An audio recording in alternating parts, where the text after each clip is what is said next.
The Alternative Dig Talk. Real issues, real talk.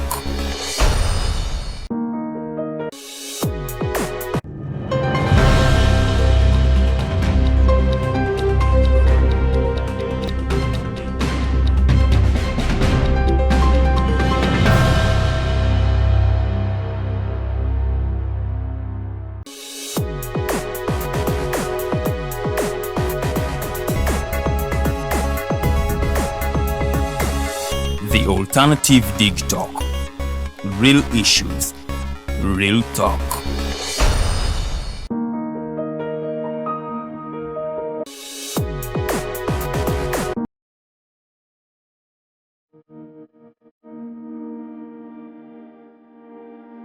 The Ugandan National Museum, a place where unforgettable memories are created.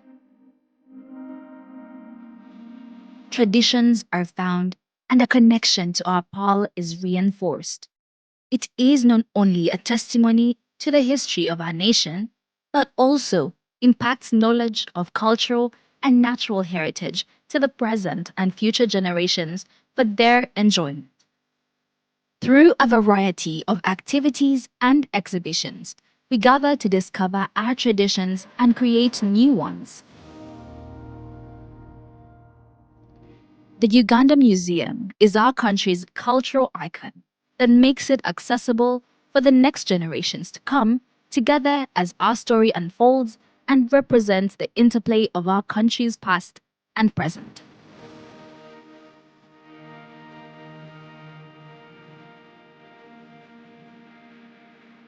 It is in our history, but also in how it has evolved to embrace optical satisfaction and new influences. Our identity as a country is not only a moment in time, but also a journey of where we have been, where we are, and where we are going. We invite you to experience the authentic heritage, rich history of Uganda. Welcome to the Uganda National Museum. This message is brought to you by Alternative Digitalk. Hi, welcome to the Political Dice. Empishi ya byobufuzi. It's controversial, Purely political, well researched, accurate and global. Oyagala bya parliament oba council. Bya state house oba ghetto. Ani ayuga ku ground. Ani bwe babuze. Okimanyi nga Dr. Kiza Besigye aleesa amaanyi. Olwo fadda bafutoli abateeseemu obuvaazi. Oba yo DP eri kuki? Olwo jeema. Bano ba MKCG bo baddawa. Abo bafuna CDF baamala tebabanja. Olwo baba anti bange bali kuki? Abo bo akina kulabisa simayanga posturing tebabiri bali mu structure building. Naye ate ono ye. Ani oyo oba? Ye ali kuki? Oyo kyomuleketa gamba anyiga mangu. Ebe na birindira noku the Political Dice ku the Alternative Dig Talk nange Teddy Tenjo ewamune Farida Bikobere buli wa Sunday esawa 2.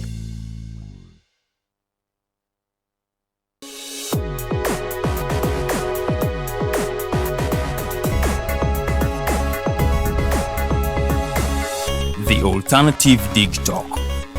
Real issues, real talk.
The Mighty Driver and I am Farida Bikobere. We are going to begin from where it hurts most, the repression online.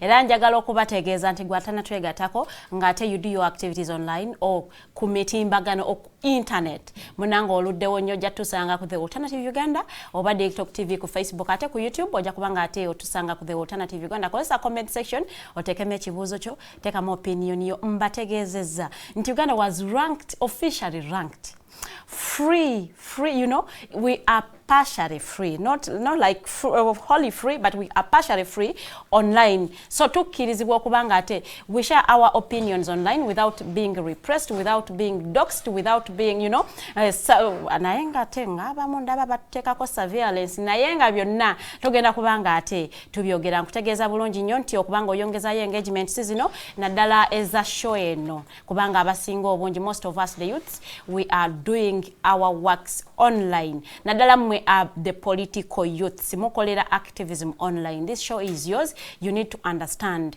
where kumocha. How do you keep safe online? When do you identify about dirwo kuba line no manyanti? This is not activism. Here I am inciting violence. Then when do we draw those lines? Because most of you just attack, you don't share opinions, you attack people. It is okay to call out on someone who is misusing office, but it is not okay to attack the person of that person. Nadalanga oli mukwogera ku bintu byali mukola and then you attack the persona instead of the issue that you should have addressed. So ebintu ebyo byonna tugenda kubanga ate tubyogera ku studios joining idwa President wa Ugandans on X. So we are going to be talking political advocacy online. Nadala munso mubudde buno nti ate munange waliwo repression y'amaanyi nnyo ate waliwo n'okubanga ate tusika omuguwa nadala mwe abakola street activism n'abo abakola online activism nti ate bo aba street activism bagamba nti online eyonoonye activism. They are just keyboard warriors. They don't influence anything. They tebalina kye bagusa. It is about hashtagging and then hashtag and then trending, and when after it has trended, then what? Has it influenced policy? Has it caused change? Ebyo byonna tugenda kubanga ate tubitunuulira nga tetulaba butya bwe tuyinza okukola mu online activism eno ne causing impact. Has there been an hashtag eya trending ne causing impact and it influenced policy? Ne tulaba nti ate parliamentarians are sitting because of an hashtag that has been trending on X. Ebyo byonna gwe munnanga activist ng'okola online activism. You are a keyboard warrior. This is your show. Ngenda kubanga ate nyaniza omugenyi wange President Gideon Nova Kwikiriza tugenda kubanga twogera Luganda luzungu such that audience yaffe yonna benefiting amwene. So you are most welcome, Mr. President. Thank you for having me. I'm glad to be here at Big Talk. Yes, I'm glad to be here. Thank you for having me. May you say hello to our viewers and your citizens online? Yes, to the Ugandans on X, to all Ugandans, ladies and gentlemen, I am Gideon Nova, President of the Ugandans on X. I am an activist. I am an advocate for change and better governance, and I'm glad to be here. Okay, I am humbled to have you, Mr. President. In a summary of one or two, could you give a benefit to my audience to know who is Mr. Kwikiriza? Gideon, like I said, Gideon Kwikiriza is a Ugandan from Chiruhura district, Western Uganda. I am a journalist by profession. I am the president of the Ugandans on X. I am an advocate for change. I am an activist, both social and political activist. I am a business person. I think that's really it. A lot is going on with you. You are doing business, you're doing activism, you are in politics, you are a journalist. I'm actually not in politics. I'm not in politics. I've never participated. You are just doing political activism. I'm not doing. Did I mention that? I don't call it political activism. It's activism generally. It's just. An activist is one who seeks for change and change for better. Okay. So I've been using my influence to demand accountability from those who collect taxes from us, who are supposed to account for the money they collect and all these things. So it's not like it's a career or something. It is something you do because of your conviction. Yes, you feel I'm convinced is that going I'm wrong. supposed to do that. I'm convinced that we need better. I'm convinced that we don't have enough as a country, even after 40 years of one government, one president, you know, close to 40 years. I feel that we really need better, and I feel like I am at a point where I'm supposed to speak up, where I'm not supposed to be silent, where I'm not supposed to be mute, where I'm supposed to speak up, so that we can, you know, demand and work towards a better country that we all want to otandika ddi see. okukola activism ono?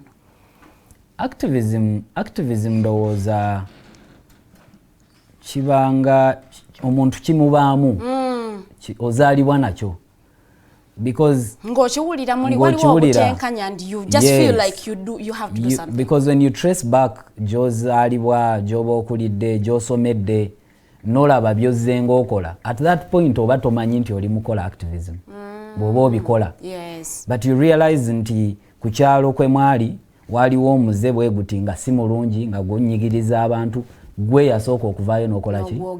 Nja kuwa ekyokulabirako. In my senior 6 vacation, I come from, there's along the Kampala-Mbarara highway, there's a trading center called Kageti. Now that's my trading center, that's where I come from. So in my senior 6 vacation, I was a young boy. But I realized that because our trading center was both sides on the road, yes, we had so many accidents. This is a highway, people are driving at super fast speeds, and we lost people. Almost every year, I think by that time we would lose over 3 or 4 people. These are family, friends and people you grow up with. At that time, especially in Chiruhura district, for you to protest in Chiruhura district, it's an abomination. But my people and we had I think that's the time I also realized I would be a journalist. We had a Chizindaro bimanye ebyokukyalo. So yes. I had every morning I would have a show. It was called Kundi Hangari Yawe, you know, patriotism, something like that. Yes. So I would teach people what they are supposed to do, give them updates, what is happening in the country. Wow. So I used that platform to mobilize people to demand for humps on that road. And we protested. We closed the road, the highway. I think there was a queue of cars, of vehicles from Kageti almost to Lyantonde. That's a very, yes. Very and the other side, I think up to Sanga, we closed the road, and in just 2 days we had humps, and we've not had as many accidents as we had then. Where do you draw that inspiration? Like, what keeps you going? Like I said, I think it is inborn, that you just don't tolerate injustice, you don't tolerate wrong. You just see where you don't feel comfortable, like seeing an injustice going on, you and feel you suffocated, you know. Yeah. And even where there is fear, where you're supposed to fear, the urge that you have, uliro yagala uchogereko, you know. Yeah. Small things. I said I'm both political and social activist. I normally find people muntu nakwata akachupa kati tuve ku bakulembeze, tuve ku bannabyabufuzi abatufuga, abantu ababulijjo n'omulaba nga akasuka akachupa ku street n'osirika. I can't. Akachupa ako kakusulira wani. Lwaki there are dustbins, genda ofune katwale kakwate kateke mu motoka tambula nako. Be a responsible citizen. Yes. That is activism as well. So I think we are going to get to a point where I will be explaining what we are doing as Ugandans on X, so many things that we are doing. But part of that is the Cleaning Kampala campaign. That is activism. So people mistake activism for politics. For politics only. No. Exactly. No, not politics, not you. Activism starts with you. Are you doing the right thing as an individual before you call out others? Mbadde ngamba abantu bobo ovuga emmotoka yo owa traffic nakuyimiriza n'omuwaayo 15,000 nga tewasibye musipi kubanga tolina pamiti n'ogenda tewali njawulo gwe naye mwenna kyekimu. Would you even be the right person to talk about corruption if you also you don't, unfortunately in Uganda n'ababikola ebyo era nabo bavaayo kubanga gye babikolera tebabalaba n'avaayo ne yeefuula nti akola ki abikola. Kakati gwe nga omuntu ali responsible omanyi ogenda kuvuga mmotoka lwaki totambula na pamiti yo bw'oba togiina lwaki ovuga lwaki tosiba musipi ng'okimanyi olina okugusiba lwaki toyina byonna ebyetaagisa ku mmotoka okimanyi nti owa traffic agenda kukwata toyina mipiira lwaki toyina okitegeera. So bw'ofuluma ebweru, that's already a corrupt mind that is moved out. N'ofuna buchenje n'obuteeka buno ngenda bo aba traffic 12 13 you are corrupt. You don't have the moral authority to call out corrupt people. You are corrupt yourself. So activism starts with you. Obulamu ki bw'olivinga. Kitegeera. Bwe mbanga nnina okuwaayo akasente okujja ku sheno. Kitegeeza siqualifying kujja. Exactly. Naye ogenda kunkyaza olw'okuba nakuwadde ki? Bino abantu babikola, especially politicians here in Uganda. Exactly. N'olw'ensonga tugenda mu kalulu, a lot of them are going to do that, which isn't a good thing. Mr. President, njagala tudde ku your campaign and your tenure as the president of Ugandans on X. You have omaze mwaka mulamba as the president. Yeah, a year and so. And some months. And some months. How has it been? How's your journey been leading Ugandans on X? It's been both tough and satisfying. Wow. Tewali kintu kinyuma nga kutandikira wansi ng'ozimba n'otandikira ku foundation ne bikaluba sente ne zikubula ne bakubba ne bikola bitya naye n'ogenda okulaba ng'oli ku roofing, you know? Yeah. Bw'oyimira n'otunula ekizimbe ekyowulira ng'oli musanyufu ng'olina essanyu lingi n'ogamba wadde ntobye okuva ku foundation naye. So it was not easy. First of all, I want to commend my previous, the past presidents. Ugaman, it's called Fred Mwebia, the gentleman who initiated this whole idea of leadership on X. Yes, he identified, he realized there was a community that needed to be guided. Then later, Afande Hassan Kasinje, the retired IGP, and later Mr. Patrick Kanyomozi, and then that's how I came in. I want to thank them. But there was leadership, but it was not as serious as it needed to be. And that's when there were loopholes. There were loopholes. And the loopholes were that people considered this just a virtual thing, you know, an online thing. It lacked the physical touch. Yeah. That this is a community. These are not robots. You can do something on X and it really has impact. These are human beings that are behind these handles. Yeah. So you don't just stop on, you know, the virtual, the online thing. So I had to build that foundation, and it was not easy. People didn't believe in me, in my leadership in the start, because of so many reasons, and you can't blame them, because it's these leaderships that that government players, those who don't want to be held accountable, yes, that have always used to topple on the freedoms and the freedoms of expression. Yeah, and true. speech. Abasinga bakozesa mu abakulembeze okubaako bye muyisaawo bwe najja abantu Ugandans on X kye basooka okulanga ono abaddewa yaani nga tubadde tetumumanyi tebagenda mukozesa okitegeera. And now ebyo ze challenges enkugamba gwe mutima gwo kimanyi you're genuine, you're going to do the right thing, but the people you're leading, some of them group doubting you. I can tell you that at least 99% now bagamba believe in your leadership, believe in my leadership, and I'm proud of that. That really means that what has caused them the shift? The shift is in, of course, the leadership. What you have done, what we do, what we have done I'm not alone. I have a cabinet. I saw your cabinet. Yes, I've been reshuffling. Up to now I'm still reshuffling. Yes. Kubanga bwe nkugambye ne be nali nalonda mu kusooka be natandika nabo. Some of them did not understand what we wanted to do. Bakirabanga ekintu kya online kanzikirize. Yes, tekuliko nnyo ky'amanyi so bagenda okurealizinga nga kino ekintu kyetaaga obudde bwabwe bungi kye baali tebalowooza nga balaba activities. Almost every week we have an activity, different aspects. Ne baga kati ogenda okulaba nga ate tali up to the task. Most of them thought that this thing is particularly online, it doesn't touch the ground. And even byonna bye tugenda okukola is tweeting, hashtagging kuba bwe kityo bwe kyali nga and the reason was nti ng'ekizibu kye tulina era mu ggwanga bw'oba olonda omuntu omulonda lwaki gwokedde olonze omuntu olw'okuba ayina ettutumu ayina following y'amaanyi naye ayina obudde obw'okusaavinga abantu okitegeera.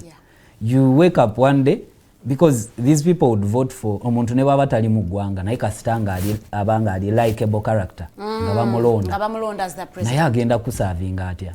So I'm happy that one of the things of the narratives that I have been able to change essaawa eno bw'otunuulira those they are comparing with me oba abo be batunuulidde baagala bajje after me bavubuka bannange bolaba nti balina obudde obw'okukola ki okusaavinga bagenda kubeerawo physically basaavinge bapromotinga ebintu ebyenjawulo bakole activities sports activism cleaning all these things that we've been doing charity.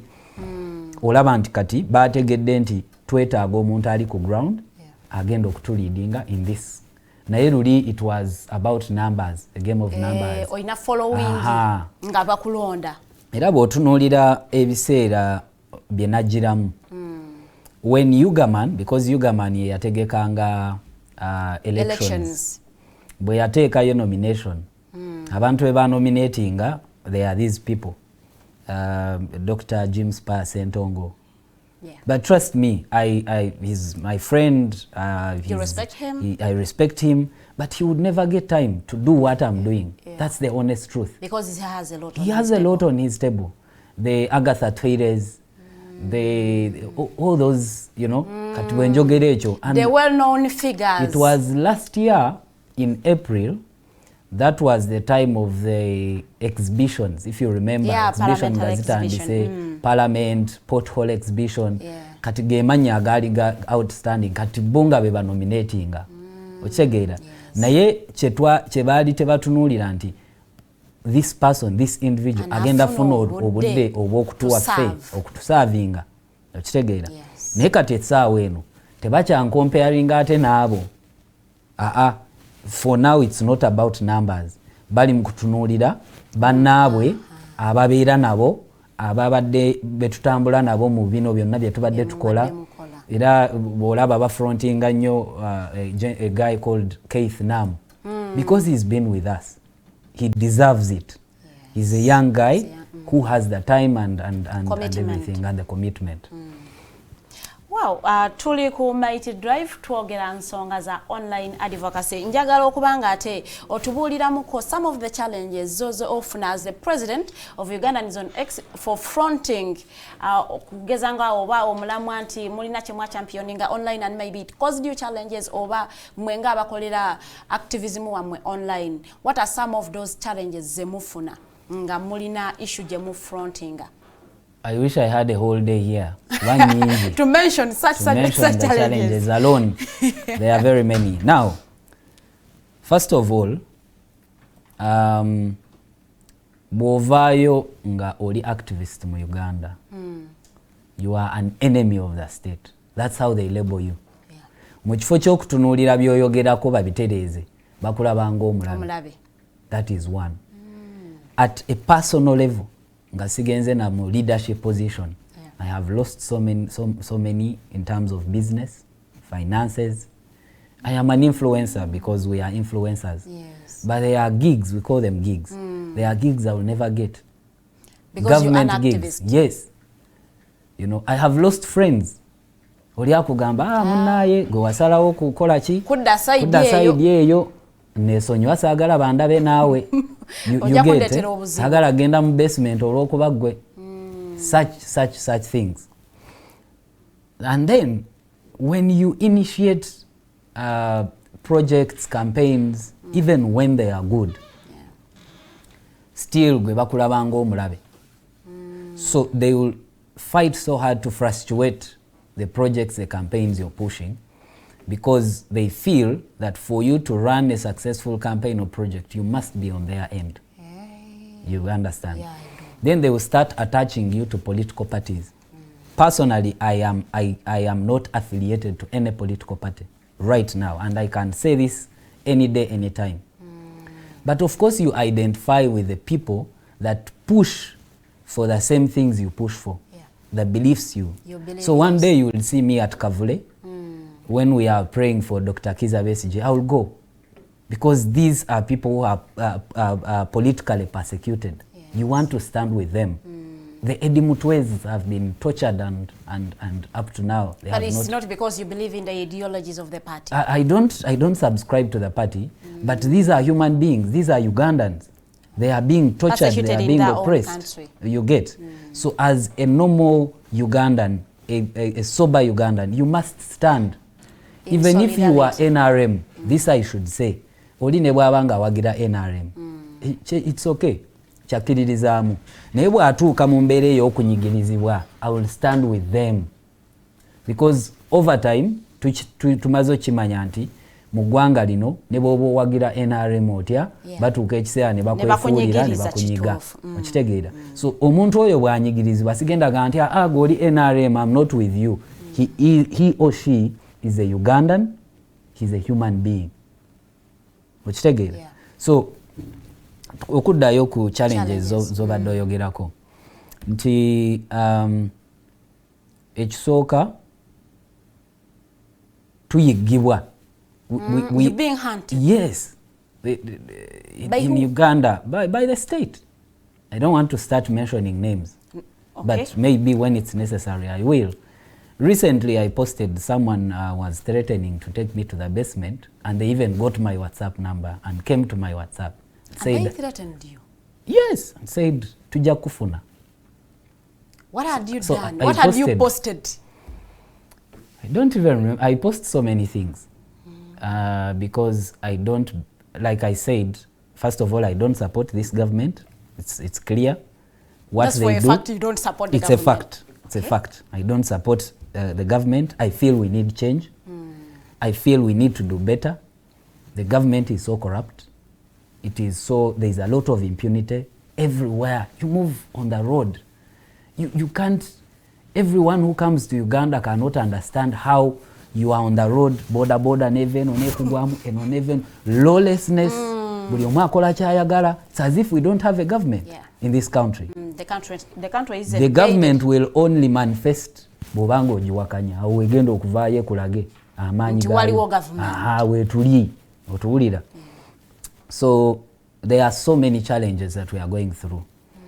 Kati bwenva kunze nga individual, the challenges that we are facing as an administration, one is that baagala okugula okukozesa nga abali bwe baali batya. Because we've also had those voices nga bagamba nti bagula trips to treat information etali ntuufu naye mugiguza abantu. Exactly. So they have tabled so many opportunities. Bakuletedde ku table nagamba ekisawo kiki bakuyita ne bagamba kwata kano ne bagamba katukuweeyo ka office wano ne bagamba naye we have living examples. If you remember a gentleman called Ashbag Kato, aliwa wabulooba yaddawa nawe tomanja ali, but he had influence, he had numbers. Naye bwe bamala okukwata bwe bati n'olya ne bakukakkanya ne bakusuula eri, you become so useless. Okitegeera. We know them and they think we don't know. So they have tabled. Bwe batebolinga sente oba job opportunity or anything n'ogaana kati awo nga bakutaginga nze baali bagenzeeko ewakaayo waffe wa mukadde in the village. ISO, the Internal Security Organization. They went to your home? Yes. If you're not aware, I am one of those who marched last year in July 20. I was going to get there. So ISO went to your home, yes, to threaten your mother? I think to profile, I don't know, but of course to threaten her as well. Yes. Kativaku ISO, recently in my village, they arrested someone, a girl who posted, I think she used a voiceover on a TikTok with her photo, and what was in the statement was mukifo ky'okulonda Museveni n'ondamu ekidomola. So ne bakitwistinga mbu yavumye yet n'eddoboozi sirirye just ye. So ne bamukwata ne bamusiba. And I posted on my timeline. So when I post it gets a lot of traction and all these things. Yes. Eventually ne bamuta. So they held a meeting to discuss her. They forced her, they coerced her to apologize. And then they were discussing me. So in where I come from, now they call me Chipinga. Chipinga meaning what? Chipinga banchiyita ntya mu Luganda. Tugambe mu Luzungu. Bwembanga sikuwagira. Mbeera nkupinga. Oh yes. Okitegeera. Kati ewaffe olw'okuba nti they are so attached to NRM.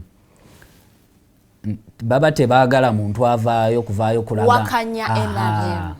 So kati nze bande bolinga Chipinga. Because you do not support. And like I told you, it has even gone to my family. So they sat ekyalo kyonna kati akavubuka tukakolera a whole NRM village. Yes, the meeting was chaired by the LC3 NRM LC3 chairperson. Imagine an NRM LC, a party chairperson has the powers to arrest. Yalagira bakwate omwalo oyo mbuye yavumani president. And you wonder what law kiki kyebagoberera. So the meeting sat, they said they are going to get a solution for me. I don't know which solution. I'm waiting to see. Oh, you cannot know until they have the solution. Yeah. Until you are part of the solution that they have discovered might be. I'm waiting to see because ekisooka siri mmenyiwa amateeka, simenyangako tteeka by the way. Mu Uganda eno. Like I said, activism starts with you. Have been a law-abiding citizen. I'm a law-abiding citizen. Tompulirangako nti nnwanye n'omuntu n'okuyomba bw'otandika okuyomba I will move away. I'll walk away. Naye bwe nkola etteeka kye ligamba, constitution kyegamba nti kituufu. For example, protesting against corruption. That's within the constitution. Protesting in Uganda is punishable. I do not know whether it is within the law or not. It is not within the law. It is not within the law. There is no law unless if you are it's a violent protest. If it is violent, then it's nze bondaba nga nkutte ekiti oba nyingira mu dduuka ly'omuntu oba nga nkutte ejjinja nga nomba omuntu bwe bansiba, it's justifiable. It's okay. Meshegera. But nyina placard, I'm writing on stop corruption and I'm just marching. Yes. I have a right to do that. And it's in the law. The law provides for that. You are let me ask you, haven't you seen PLU people march? Twabalabanga bamachinga nga bemulugunya ku ngeri gye bakulembeze waabwe. Lwaki tebabakwata? They were marching mu mateeka nga bwe liragira. Okay, that's okay. So kale fe kansubire nti fe tumenya mateeka, let's take it that way. But that is the country that we are in. Naye tetuyina kusirika, tetuyina kutiisatiisibwa, wadde okutiisatiisibwa weekuli. How have you made sure your citizens you lead online, they are safe? Naddala nga basharing their opinions ku nsonga eziba zigenda mu maaso. There are many that have been arrested, so many. But we look out for them. You must have seen me run court, police, what? A Ugandan on X, bwe bamukwata. Bw'abanga kye bamukwatidde tekiri mu bumenyi bw'amateeka, I will be there. And since then there are so many other activists that will stand in solidarity. Yes, we will come and be there, have lawyers, and make sure that these people are freed. We will push hashtags, create awareness. Bana abantu wadde batutiisa naye nabo batya pressure. Batya pressure y'abantu? Yes. Online pressure? Yes, even online pressure. Bakwata omuntu, you post, you make a trend, ogenda otuuke wa DPC nga naye munveeko. I remember one magistrate that I'll not mention. I know omuntu gwe yali akutenga amulemedde ku Buganda Road Court. Naye nga naye amulemedde lwa order from above. Oyetomuta. But we harassed the gentleman until people started okuleeta ebifaananyi bya family, the wife, the children, you know. But is that the right advocacy, real? You see, you cannot determine how oppressed people react to oppression. This is something that we have always talked about. Tosobola gamba nti mubeere civil, mutambule mu mateeka ng'ate akutulugunya ye tayita mu mateeka. Esa weno tosobola gamba mukazi wa Eddie Mutwe engeri gy'alina okureactinga. Baawe bamugyemu enjala, bamugyemu biki, bamutulugunyizza naye nga tebalaga musango gwennyini gwakoze. Yet there are legal means of handling any criminal. Bw'aba yakola omusango mutwale ku poliisi, have a file, take him to court, the known courts. Yes. Nze singa ekyo kye baakola, by the way, you may not see me post or even singa omuntu kuba there are many people, many Ugandans, even Ugandans on X, bebakwata buli lunaku mu misango naye ogenda okumanya nti there is a you can't determine, it's court that determines. But there is a complainant agamba Gideon yankuba. Yankuba lunaku bweru ti twali mu bbala ogenda owulira naliwo yamukuba. Ekitegeera. There is evidence. So ekyo n'okita. So political persecution is different.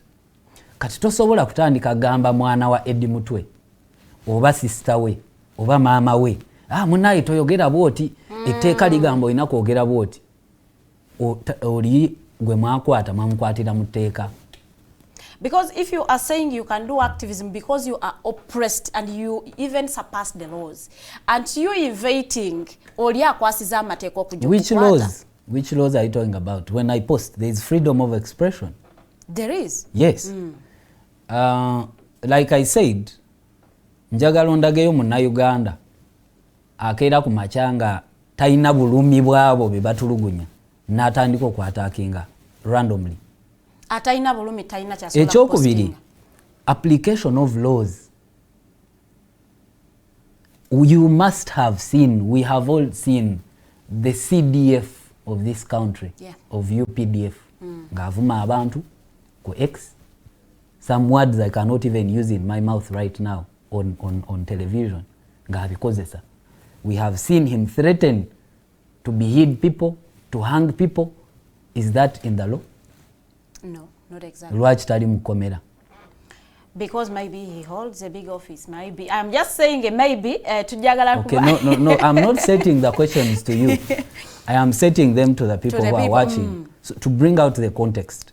So the application of the law, the application of the law is selective. Is selective. Gideon ye bwavayo nayo agajja mukolako. Then omulala bwayogera tegamukolako. Ye tegamukwatako. So kati how do you strike a balance? Lwaki nze goyagala ngoberera amateeka nze ate gwonyigiriza?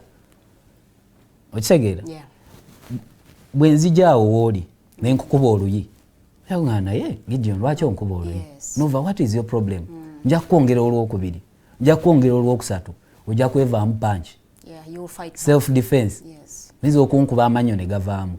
Kati oli tajja kujja kugambe lwaki walwanye? Toyina kulwana.